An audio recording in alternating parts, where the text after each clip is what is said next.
여러분, 경제 위기 나올 때마다 이 신호 나왔습니다. 이 신호가 뭘까요? 이 신호는 바로 이겁니다. 예. 기획재정부에서 늘 최근 경제동향이라는 그린북을 발간을 하거든요. 매월. 그 내용에 보면 수출 및 설비 투자 부진 등 제조업 중심으로 경기 둔화가 계속되고 있다. 이런 표현을 내놨거든요. 바로 여기에서 제조업 중심의 경기 둔화란 이 신호가 결국은 경제 위기를 불러올 수도 있다. 이런 얘기입니다.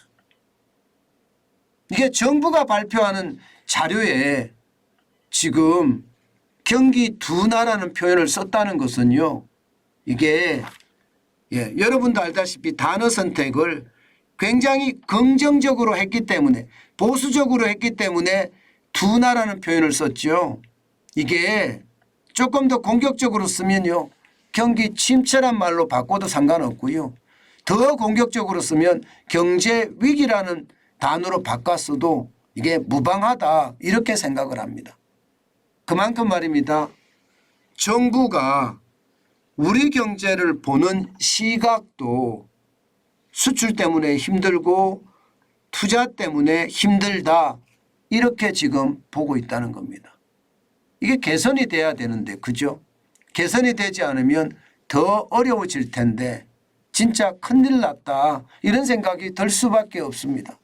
기획재정부인 정부마저도 경제 위기 때마다 나오는 그 신호 제조업 중심의 경기 둔화라는 신호를 지금 내보내고 있다는 사실이 두렵죠. 실제로도 말입니다. 수출을 보면 심상치 않습니다. 수출이 작년 10월부터 마이너스 5.8% 떨어지더니요. 많이 떨어질 때는 16.6%까지 떨어지고요. 5월에도 5월 1일부터 10일까지 10.1%가 떨어지고 있습니다. 이것은 말입니다. 대한민국의 핵심 역량이라고 이야기할 수 있는 수출이 마이너스가 된다는 것은 경제위기 신호라고 해석해도 무방하다니까요. 게다가 말입니다. 무역 적자는 엄청나게 심하잖아요. 지금 5월에 다시 4월보다 늘어나는 분위기고요. 특히 말입니다. 수입도 쪼그라들고 수출도 쪼그라드는 그야말로 경제 규모 전체가 쪼그라드는 그런 양상까지 나타내고 있거든요. 이것은요. 결국 지속된다면 오래 간다면 경제 위기를 촉발시킬 수밖에 없습니다. 그것은 현실이 될 겁니다. 그래서 두렵다는 이야기를 하고 있는 거고요. 게다가 설비 투자도 지금 심상치 않죠. 지금 보시면 작년 10월부터 0.1% 설비 투자 지수를 나타내더니요. 12월에는 마이너스 6.1%고요. 1월에도 마이너스 4.8%입니다. 그나마 2월에 1.2%까지 올라서더니 3월에는 또다시 마이너스 2.2%를 나타내고 있습니다. 저는 이런 것을 보면서 말입니다. 시장이 지금 핵심이라고 이야기하는 수출과 소비가 망가진다는 투자가 망가진다는 이야기예요. 경제에서 가장 중요한 팩터 세 가지는요. 소비 그리고 수출 그리고 투자잖아요. 그런데 이 중에 말입니다. 이 중에 지금 수출이 심상치 않다. 투자가 심상치 않다. 두 가지 요소가 지금 심상치 않다는 이야기잖아요. 이게 정부의 시각입니다. 그나마 정부는요. 소비에 대해서는 좀 낫다. 뭔가 보인다. 이렇게 이야기합니다. 뭔가 보인다. 뭔가 보인다 이야기를 해요. 그러나 여러분 보시다시피 소비도 말입니다. 2월에 5.2%까지 늘어나더니 3월에는 0.4%까지 늘어나는데 그쳤습니다. 그 전에는 계속 마이너스였어요. 소비가 폭망이라고 이야기할 만큼 많이 떨어졌었어요. 작년에는 내내 마이너스를 기록했거든요. 거리두기가 해제됐는데도 불구하고 소비가 마이너스를 나타내니까 이 소비 부진이 결국은요 경기 침체를 유발한다 이렇게 얘기해 왔던 거거든요. 그나마 조금 나아지는 듯 보입니다. 그러나 전체적으로는요. 수출이 감소하고 투자가 감소하니까 제조업 전체가 힘들다.